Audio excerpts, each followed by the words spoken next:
اعوذ باللہ من الشیطان الرجیم بسم اللہ الرحمن الرحیم السلام علیکم۔ آج کے ہمارا موضوع ہے اسلام میں پردے کی اہمیت۔ حضور اقدس صلی اللہ علیہ وآلہ وسلم سے اللہ مخاطب ہو کر فرماتا ہے، اے محمد صلی اللہ علیہ وسلم اپنی بیویوں اور بیٹیوں اور مومنین عورتوں سے کہہ دو کہ وہ جب گھر سے نکلتے ہیں تو اپنی چادر سر سے لے کر پاؤں تک ڈھانپ کے چلے، تاکہ دوسروں کو پتہ چل جائے کہ یہ کوئی عزت دار عورت گزر رہی ہوں۔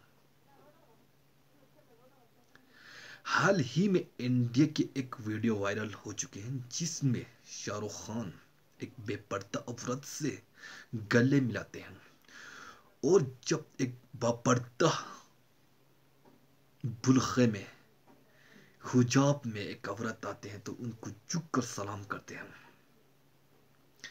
اس سے ہمیں پتہ چل جاتے ہیں کہ یعنی پردے کی کیا اہمیت ہے۔ اللہ تعالیٰ نے پردے کی اس میں ایک ایسا حکمت دے رکھے ہیں۔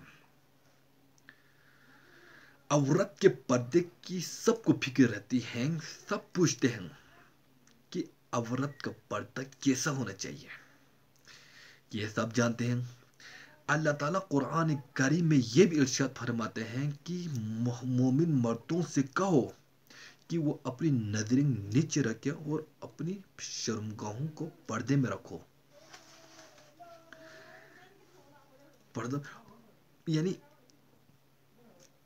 شرمگاہوں کو پردے میں رکھو۔ عورت کی بے پردہ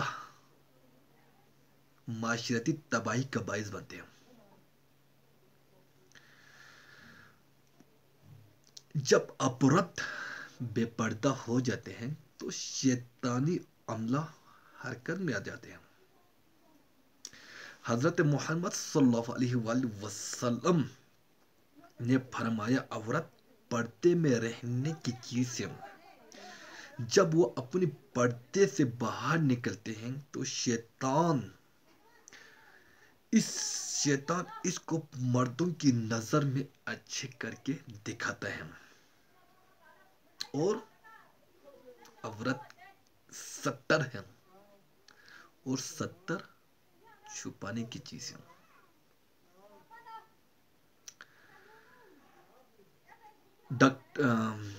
مفتی محمود مقصود صاحب فرماتے ہیں کہ عورت کی پردہ ہونا دو کنڈیشن پر ڈیپینڈ ہے۔ ایک ایسے معاشرے میں رہتے ہیں جہاں پرسکون ہو تو وہاں پر چادریں یعنی چہرے اور ہتھیلیاں نکال کر رکھیں۔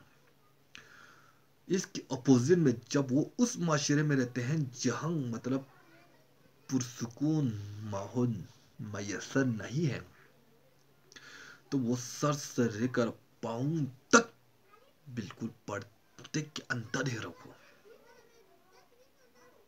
مزید ہم سنتے ہیں مفتی صاحب کو۔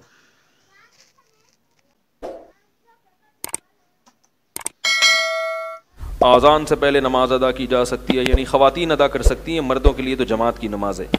خواتین کا ہاف آستین میں نماز پڑھنا کیسا ہے؟ اگر کلائیاں کھلی ہوں گی تو نماز نہیں ہوگی۔ ہاف آستین ہو تو چادر سے اپنے پورے کلائیوں کو ڈھانک لیں۔ شریعت میں عورت کا مہرت مر سے جسم کے کس حصے کا پردہ ہے اور نامحرم مر سے جسم؟ عورت کا چہرے اور ہتھیلیوں کے علاوہ نامحرم سے پورے جسم کا پردہ ہے۔ چہرے کا پردہ ہے فتنے کی وجہ سے، سمجھ رہے ہو، کیونکہ اس میں فتنہ ہے تو اس کا پردہ فتنے کی وجہ سے، اور باقی جسم کا پردہ فتنے نہیں، وہ ویسا ہی ہے چاہے فتنہ ہو یا، یعنی عورت پر اسکارف لینا مرد کے سامنے اپنے پورے جسم کو چھپانا سوائے ہاتھ اور سوائے چہرے کے، یہ تو چاروں ائمہ کے نزدیک فرض ہے۔ باقی چہرہ چھپانا بھی فرض ہے یا نہیں ہے؟ تو امام ابو حنیفہ کے نزدیک فرض نہیں ہے، باقی تینوں ائمہ کے نزدیک فرض ہے۔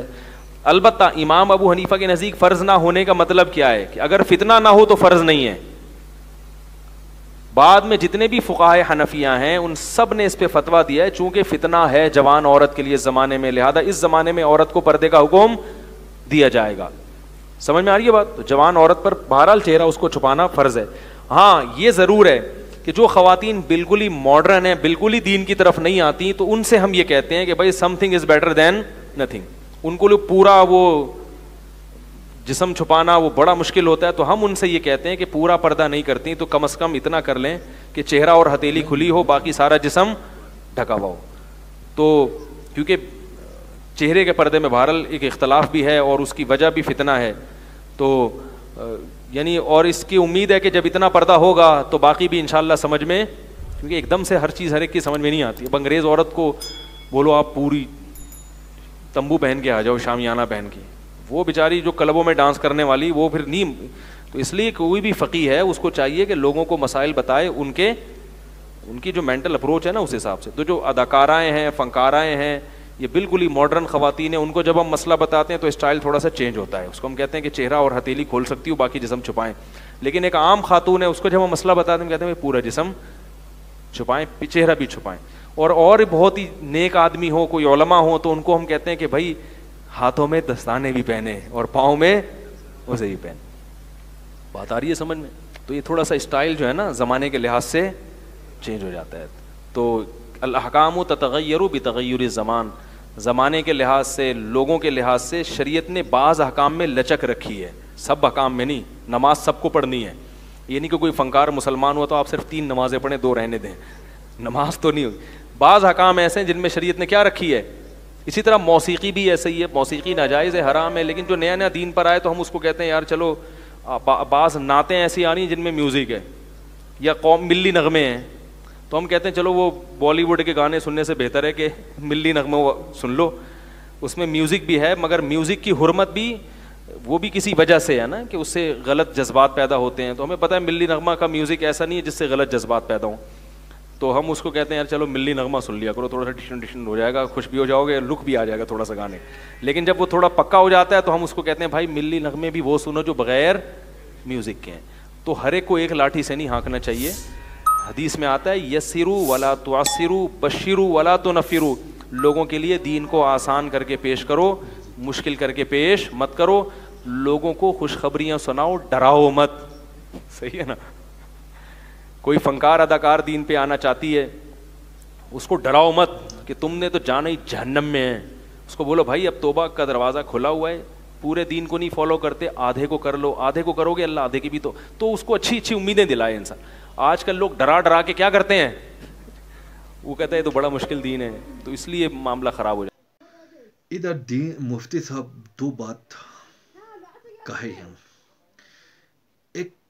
جو ایک بندہ ہو فنکاری سے یا اداکاری کی طرف سے یعنی دین کی طرف آتے ہیں تو ان کو دین آسان کر کے پیش کرے تاکہ وہ دین کی طرف زیادہ سے زیادہ مائل ہو جائے. اور